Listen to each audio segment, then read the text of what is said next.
امبارح انتهى ماتش الزمالك وبروكسي في كاس مصر. الزمالك كسب في الوقت الاضافي. ماتش بروكسي كان هو الاخطر فيه، يعني عشان نكون كلنا متفقين كده ان الزمالك يعني لا، عنده سلبيات كتير فشخ لازم نشتغل عليها. الزمالك لسه اكتر صفقه انا بشوفها في الزمالك محتاجه المدافع. الزمالك لو جاب مهاجم اللي بيعمله قدام هيترد فيه اضعاف ورا. الزمالك ما عندوش مدافعين واقعين ملط.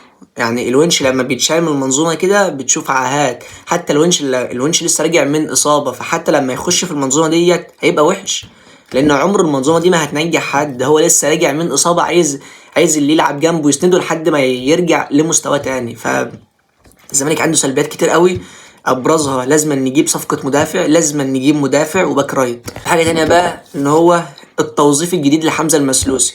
اوسوريو بيعمل ايه؟ بيطبق الافكار اللي بتطبق مع زينشينكو في الارسنال، وارنولد في الليفر، وكانسيلو ايام ما كان مع السيتي.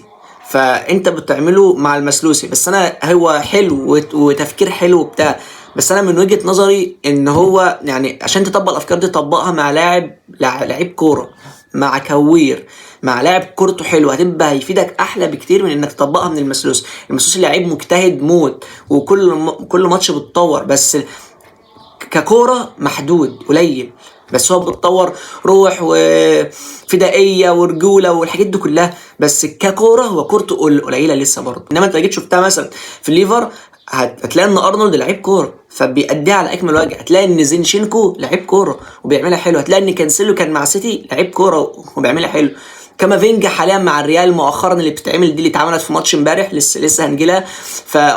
هو لعيب كوره. فانت تعملها مع لعيب كوره هتفيدك اكتر من انك تعملها مع المسلوسي مجتهد، ما قلتش حاجه، بس كورته قليله. بس ده ابرز اللي بتلخص في ماتش امبارح الزمالك وبروكسي.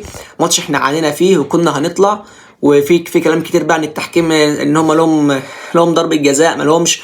انا ماليش دعوه، الحمد لله ان احنا كسبنا. بس عندنا سلبيات، ما ينفعش حد يتكلم او يلوم المدرب تديله الموسم ده كده في اصلا فتره اعداد، مش هيبني لك فرقه من يوم وليله.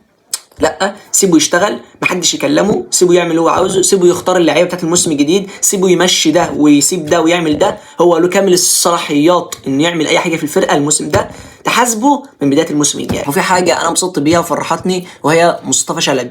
طب ليه انا مبسوط من مصطفى شلبي؟ لان انا من القليل من جمهور الزمالك اللي قلت هو عنده امكانيات وعنده قدرات بتتطور ماتش عن ماتش، بس حطه في ظروف بيئيه تصلح ان هو يلعب. اصل يعني انا بيني وبينك كده، انت لو جيت لعبت في الفرقه دي في الزمالك انت مش هتطلع 1% من قدرتك ولا امكانياتك، وهتتظلم في وسطهم.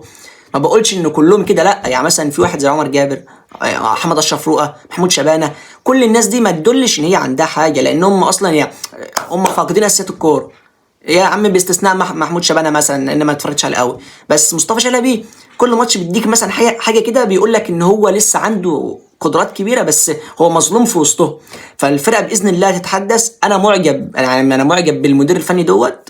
مش هقول لك انا مغرم بيه بقى وعايزه يكمل، لا، بس الى حد ما الماتشين اللي بيلعبهم عنده افكار. يعني في فكر ممكن يطبق في جمله كذا كذا او كذا، بس لسه برضه ما اقدرش احكم عليه دلوقتي. المهم بقى، مصطفى شلبي انا والله العظيم واثق ان هو عنده امكانيات، وواثق ان هو بيتطور ماتش عن ماتش، واثق باذن الله ان لما الفرقه تتعدل هو هيكون من نجوم الفرقه، وباذن الله لسه هيقدم، عنده امكانيات كبيره قوي يقدمها، وانا واثق فيه والله.